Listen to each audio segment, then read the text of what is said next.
Hey guys, and welcome back to another video. This is going to be a quick video for all you creatives that are trying to make money online. So instead of making creative awesome canvases, then trying to sell those pieces of art, you can always sell your art before it's even made. So what I'm saying is you can customize the art to the person who's buying the art from you. Maybe they like your style, and or if you're into graffiti, they like the way you write.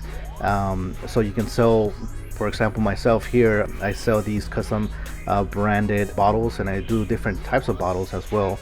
And I do like shirts that are graffiti style and other type of items that are graffiti style. Pretty much endless possibilities, because first of all, it's personalized for the person that actually likes your work, and second of all, you can write on pretty much any item, so a bottle or a shirt or a hat or anything like that. So you can sell a variety of different items. For other creatives that are not graffiti artists, obviously you can put your own artwork on there, your own characters, or like whatever you like to paint or the style that you like to paint.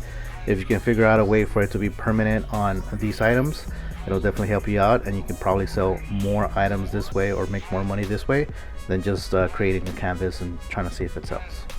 Alright, that's going to be it for this video. I'll see you guys in the next one. Bye bye.